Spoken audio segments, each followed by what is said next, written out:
बिस्मिल्लाहिर्रहमानिर्रहीम।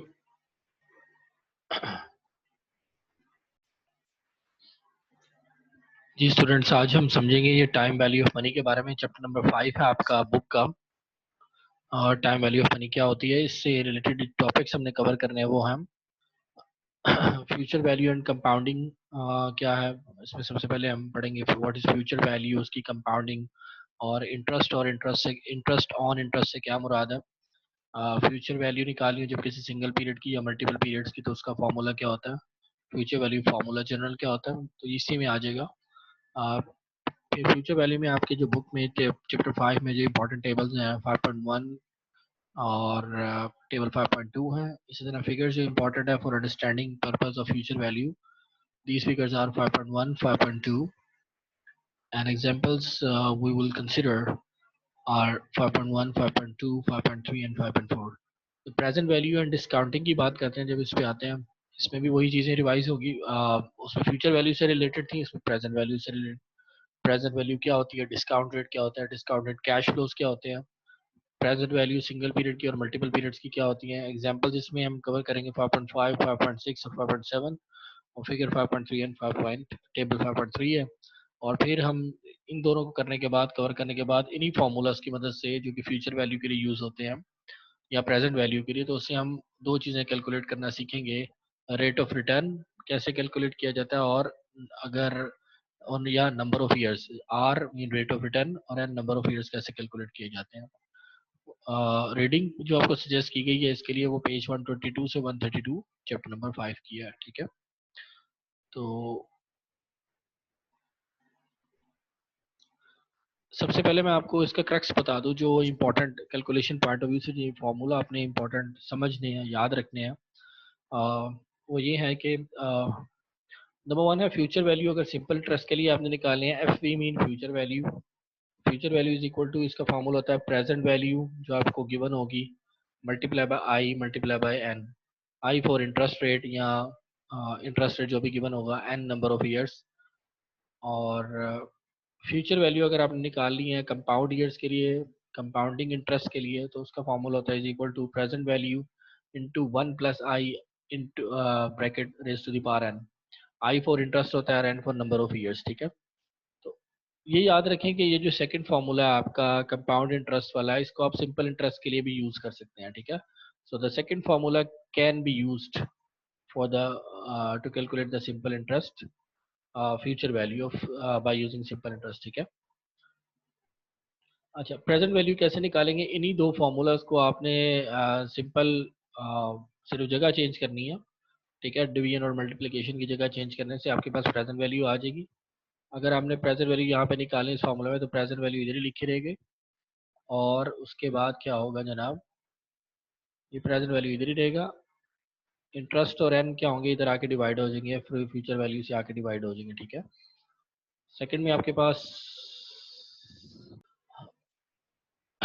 Second formula में अगर आपने ये प्रेजेंट वैल्यू निकालनी है, तो प्रेजेंट वैल्यू को इधर ही रहने दें, और ये 1 + i⁻n ये टर्म इधर आके फ्यूचर वैल्यू से डिवाइड हो जाएगी, तो आपके पास ये बड़ी प्रेजेंट वैल्यू फार्मूला आ जाएगा। ठीक है, तो सिर्फ ये दो फार्मूला अगर आपको याद हो, तो इसकी मदद से आप दोनों के प्रेजेंट वैल्यूज कैलकुलेट कर सकते हैं। ठीक है, तो अगर आपको फ्यूचर वैल्यू निकालनी होगी तो आपको प्रेजेंट वैल्यू गिवन होगी, आई गिवन होगा और एन गिवन होगा।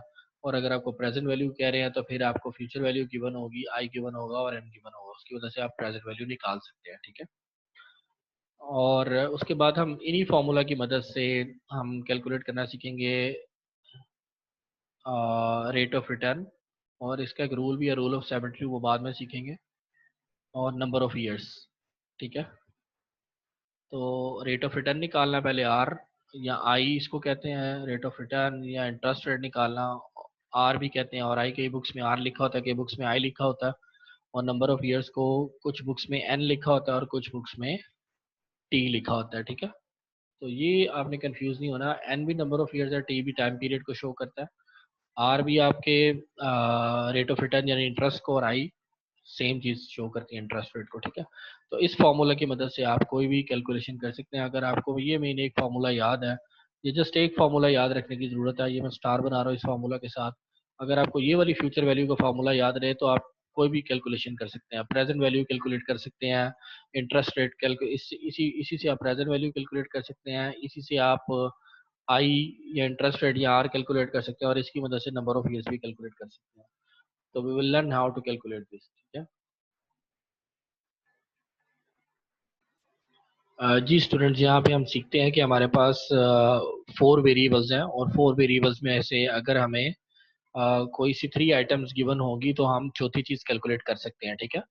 तो हमें लेट सपोज यहाँ पे प्रेजेंट वैल्यू गिवन है कि आज आपके पास 5000 है, इंटरेस्ट रेट 10% है, और एन या T, N number of years या टी भी टाइम पीरियड को कहते हैं, तो वो 5 ईयर्स का दिया गया है, और वो कह रहा है फ्यूचर वैल्यू कैलकुलेट करें। ये 4 वेरिएबल्स हैं, 4 में से आपको वो 3 वेरिएबल दे के जाएंगे कैलकुलेशन के लिए, और आपने चौथी चीज कैलकुलेट करनी है। मे बी आपको some time present value missing हो, मे बी उसमें इंटरेस्ट मिसिंग हो, मे बी उसमें एन मिसिंग हो, मे बी उसमें फ्यूचर वैल्यू मिसिंग हो। तो पहले फ्यूचर वैल्यू कैलकुलेट करना सीखते हैं। लेट सपोज वो आपको कह के जाएगा सवाल में क्या है, अगर आपने ये सिंपल इंटरेस्ट के जरिए सॉल्व करना है या कंपाउंड इंटरेस्ट के जरिए, ठीक है ना, कि इंटरेस्ट रेट कंपाउंडेड एनुअली है, तो वो सवाल में कहा जाएगा। अगर कुछ भी नहीं गिवन है तो आपने उसे नॉर्मली नेचुरली जो यूजुअली कंसिडर किया जाता है नॉर्मली, वो हम उसे कंपाउंड इंटरेस्ट ही कंसिडर करते हैं। तो interest can be simple interest, और interest rate can be a compound interest. Simple interest में और कंपाउंड इंटरेस्ट में फ़र्क ये है कि सिंपल इंटरेस्ट हमेशा सिर्फ प्रिंसिपल अमाउंट पे कैलकुलेट होता है, जबकि कंपाउंड इंटरेस्ट ना सिर्फ प्रिंसिपल अमाउंट पे इंटरेस्ट कैलकुलेट होता है, बल्कि जो पिछला इंटरेस्ट होता है उसको भी ये उस पर भी दोबारा इंटरेस्ट अप्लाई करता है। तो ये हमेशा आपने बात याद रखनी है कि simple interest is always calculated on the principal amount, and compound interest is always calculated on the principal amount and the previous interest amount as well, ठीक है। तो फ्यूचर वैल्यू कैलकुलेट करने का सिंपल इंटरेस्ट से जो formula है, present value into 1 + IT। Present value आपके पास 5000 है, ये 5000 आपने मेंशन कर दी, और प्रेजेंट वैल्यू आपके पास गिवन है, ठीक है। 1 वैसे ही आ जाएगा, प्लस IT, आई आपके पास कितना था 10%, और टी क्या है 5। तो ये याद रखिए आई और टी आपस में मल्टीप्लाई हो रहे हैं, ठीक है। तो आई और टी मल्टीप्लाई हो रहे हैं यहाँ पे सिंपल इंटरेस्ट वाले में, ये मल्टीप्लाई करेंगे आप इनको। 10% कितना होता है, 10/100 करेंगे तो 0.10 आ जाएगा, उसको 5 से मल्टीप्लाई करेंगे, ठीक है। पहले मल्टीप्लाई करने के बाद इसमें क्या करेंगे, 1 ऐड अप करेंगे, ऐड अप बाद में करना है, ठीक है, क्योंकि मैथमेटिकल रूल के मुताबिक पहले मल्टीप्लिकेशन होती है और फिर एडिशन होती है। तो ऐड करने के बाद ये हो जाएगा 1.5, और इसको मल्टीप्लाई पे 5000 करेंगे तो आपके पास 7500। जो यानी आज प्रेजेंट वैल्यू आपके पास 5000 है, वो सिंपल इंटरेस्ट लगने के बाद 5 साल बाद कितनी हो जाएगी, 5 ईयर्स के बाद उसकी वैल्यू 5 ईयर्स के बाद 7500 हो जाएगी, ठीक है।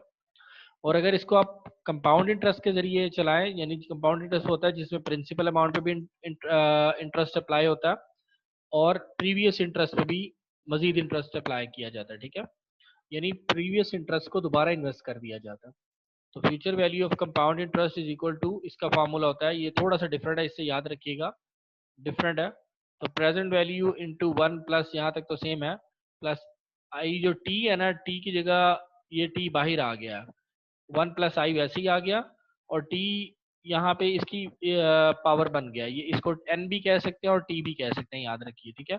तो ये 1 + I ब्रैकेट की पावर टी है, ठीक है, ये पावर में आ रहा है टी, सही है, याद रखिएगा। तो 5000 प्रेजेंट वैल्यू है, इंटू 1 + I की जगह 10% लिख लें या 0.10 लिख लें, एक ही बात है, क्योंकि 10/100 करेंगे तो 0.10 आ जाएगा, और उसकी पावर 5 आ गई, पावर ये एन भी है और टी भी कह सकते हैं इसको, ठीक है।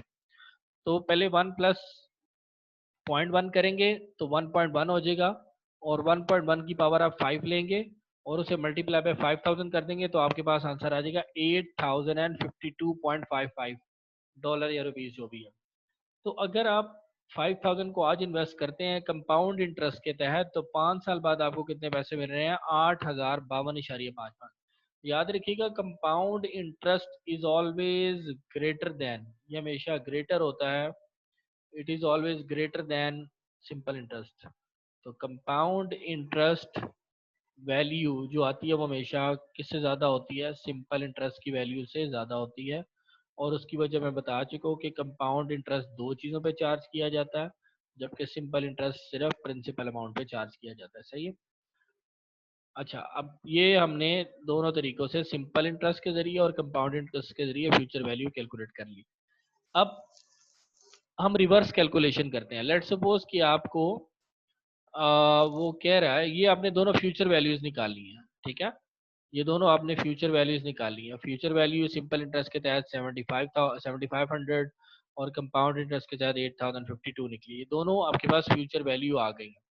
लेट सपोज ये आपको एक ये फ्यूचर वैल्यू गिवन है, ये सिंपल इंटरेस्ट के तहत, और ये फ्यूचर वैल्यू किसके तहत गिवन है, कंपाउंड इंटरेस्ट के तहत, ठीक है। ये वाली कंपाउंड इंटरेस्ट के तहत है और ये वाली सिंपल इंटरेस्ट के तहत है। अब ये इन फ्यूचर वैल्यूज ये जो गिवन है, इसकी मदद से हम बैकवर्ड कैलकुलेशन करते हैं। लेट सपोज आपको प्रेजेंट वैल्यू नहीं पता, मैं क्रॉस लगा रहा हूँ प्रेजेंट वैल्यू, और आपको दो फ्यूचर वैल्यूज आपको गिवन है, फ्यूचर वैल्यू दोनों गिवन है, सिंपल इंटरेस्ट की भी और कंपाउंड इंटरेस्ट की भी। तो हम दोनों की मदद से प्रेजेंट वैल्यू, लेट सपोज आपको प्रेजेंट वैल्यू कह के जाता है कि ये मालूम करें सिंपल इंटरेस्ट के तहत भी और कंपाउंड इंटरेस्ट के तहत भी। तो प्रेजेंट वैल्यू हमने मालूम करना सीखनी है, नंबर 1 और नंबर 2। फॉर्मूला वही है, सिर्फ उसने अप एंड डाउन डिनोमिनेटर वगैरह चेंज करके सिर्फ जगह चेंज की है। तो प्रेजेंट वैल्यू वही है, प्रेजेंट वैल्यू सिंपल इंटरेस्ट है। फ्यूचर वैल्यू, और ये यहाँ पे जो आप कह रहे हैं 1+IT के जो फैक्टर है, ये 1+IT का यहाँ जाके फ्यूचर वैल्यू से डिवाइड हो गया। तो ये डिवीजन का निशान है, याद रखिएगा, ठीक है। तो डिवीजन का निशान आप ऐसे भी डाल सकते हैं स्लैश से, या फिर ऐसे भी डाल सकते हैं। तो फ्यूचर वैल्यू आपने सिंपल इंटरेस्ट के तहत कितनी कैलकुलेट, सपोज ये आपको गिवन है फ्यूचर वैल्यू, तो फ्यूचर वैल्यू आपको 7500 गिवन है, डिवाइडेड बाय करेंगे 1+I कितना 10% है, इंटू टी से, टी कितना 5 ईयर है, तो पहले मल्टीप्लाई करके +1 करेंगे और फिर 7500 से डिवाइड कर देंगे, तो 5000 आपके पास क्या आ जाएगी, प्रेजेंट वैल्यू आ जाएगी, ठीक है। अब दूसरा तरीकाकार, दूसरा जिसमें कंपाउंड इंटरेस्ट है, उसमें क्या होगा, फार्मूला सेम फार्मूला है, सिर्फ उन्होंने डिनोमिनेटर वगैरह और नोमिनेटर चेंज किए हैं। तो डिवाइड एंड मल्टीप्लिकेशन रूल के तहत, तो प्रेजेंट वैल्यू आपकी इधर ही रहेगी, कैलकुलेट होगी 1+I की पावर n का जो फैक्टर था, ये पूरा फैक्टर ये यहाँ पे आके डिवाइड हो जाएगा फ्यूचर वैल्यू से, तो आपके पास ये फार्मूला आ जाएगा। तो फ्यूचर वैल्यू डिवाइडेड बाय, ये divided by 1+IT raise to the power n, ठीक है जी। तो आप इसमें अमाउंट्स कैलकुलेट पुट करते हैं। फिर लेट सपोज आपको फ्यूचर वैल्यू गिवन है, फ्यूचर वैल्यू 8052.55 है, डिवाइड करेंगे 1+I, आई कितना है आपके पास 0.10 है, ठीक है। ये गलती होगी मेरे से, सॉरी, यहाँ पे टी नहीं आना था, ठीक है। 1+I है, 1+I सिर्फ आ जाएगा 10%, और n क्या है आपके पास, n या t नंबर ऑफ ईयर्स, वो 5 ईयर्स है। तो n और t दोनों सेम है, आप जो भी यूज करते हैं, पावर t लिख दें, पावर n लिख दें, एक ही बात है, ठीक है। तो पहले इन दोनों को प्लस करेंगे, रेज टू द पावर 5 लेंगे, जो आंसर आएगा उसको हम डिनोमिनेटर में लिख के डिवाइड कर देंगे, 8052.55 डिवाइडेड बाई जो इसका आंसर आएगा उसको डिवाइड करेंगे, तो आपके पास 5000 प्रेजेंट वैल्यू आ जाएगी, ठीक है। तो देखिएगा दोनों की प्रेजेंट वैल्यू सेम आ रही है, लेकिन पहले वाली की कैलकुलेशन आपने रिवर्स कैलकुलेशन की है सिंपल इंटरेस्ट के तहत, और सेकंड वाली आपने रिवर्स कैलकुलेशन की है कंपाउंड इंटरेस्ट के तहत, ठीक है। तो ये हमने दो चीजें सीखी हैं, दो फ्यूचर वैल्यूज निकालना सीखी हैं सिंपल इंटरेस्ट की और कंपाउंड इंटरेस्ट की, दो प्रेजेंट वैल्यूज निकालना सीखी हैं सिंपल इंटरेस्ट की और कंपाउंड इंटरेस्ट की, ठीक है। जी स्टूडेंट्स, हमारा नेक्स्ट स्टेप है, हमने समझना कि अगर हमारे पास अ, ये सवाल है, इसमें चार वेरिएबल्स में से एक वेरिएबल गिवन नहीं है, वो है n, इसमें हमने नंबर ऑफ ईयर्स मालूम करने हैं, ठीक है। और ये वाला क्वेश्चन है जिसमें हमें आई इंटरेस्ट रेट मालूम नहीं है, ठीक है। इसमें नंबर ऑफ ईयर्स गिवन है लेकिन आई इंटरेस्ट मालूम नहीं है। तो ये दोनों को कैलकुलेट कैसे करना है, तो ये चार टाइप्स के सवाल हो सकते हैं। यहाँ तो आपको फ्यूचर वैल्यू मालूम करने का कहा जाएगा, या आपको प्रेजेंट वैल्यू मालूम करने का कहा जाएगा, या इंटरेस्ट का, या नंबर ऑफ ईयर्स का। तो इसमें हमें नंबर ऑफ ईयर्स का कहा गया मालूम करने का। तो देखिएगा फॉर्मूला अप्लाई करते हैं, सिंपल फ्यूचर वैल्यू का आपने और अगर कुछ भी नहीं बताया गया तो आपने समझना है कि ये जो इंटरेस्ट है ये कौन सा इंटरेस्ट है, कंपाउंड इंटरेस्ट है, ठीक है। तो फ्यूचर वैल्यू आपने लिखी 10,000 ये गिवन है, प्रेजेंट वैल्यू आपके पास 5,000 गिवन है, 1+I की जगह आपने 10% 0.10 रखा और n एज इट इज आ जाएगा, ठीक है। उसमें कोई चेंजिंग नहीं आएगी। अच्छा, उसके बाद क्या है जनाब, आपने ये 5000 इधर मल्टीप्लाई हो रहा है, इस तरफ जाके डिवाइडर में आ जाएगा, तो 10,000 डिवाइडेड बाई 5000 आपके पास वैल्यू आ जाएगी कितनी, 2। और ये 1+0.10 करेंगे तो 1.10 की पावर n आ जाएगी, तो ये सेम एज इट इज आ जाएगा 1.10 की पावर n, कोई चेंजिंग नहीं आया। अब ये n को हमने एक्चुअली पावर से नीचे लेके आना है, उसके लिए हम लॉग अप्लाई करते हैं। ये लॉग का third law of power of जो पावर से रिलेटेड होता है, लॉ का law, law of log related to power, वो क्या कहता है कि when you take the log on both sides the power comes before the log, ठीक है। When I am repeating that, when you take logs on both sides the power becomes before the log। तो log of 2 इधर भी apply किया left side पे, ये log of 2 आ जाएगा is equal to n, जो है आपकी पावर शुरू में आ जाएगी log के, ठीक है जी n, और ये log ऑफ आपके पास इस पे अप्लाई हो जाएगा इस वैल्यू पे। अच्छा जी, नेक्स्ट log ऑफ 1.10 हम इसको दूसरी तरफ ले जाके डिवाइडर में डिनोमिनेटर में ले जाते हैं, तो log of 2 divided by log of 1.10 is equal to n, n इधर ही लिखा रहेगा, ठीक है। ये इधर मल्टीप्लाई हो रहा था, log ऑफ 1.10 हमने दूसरी तरफ जाके डिवाइड कर दिया, या दोनों तरफ लोग वो 1.10 से डिवाइड कर लें तो वो कट होके सेम आंसर आ जाता है, ठीक है। तो जब इसको कैलकुलेट करेंगे log of 2 divided by log of 1.10 you get 7.27। n क्या है, नंबर ऑफ ईयर्स, या t, या n की जगह t भी यूज कर सकते हैं, क्लियर।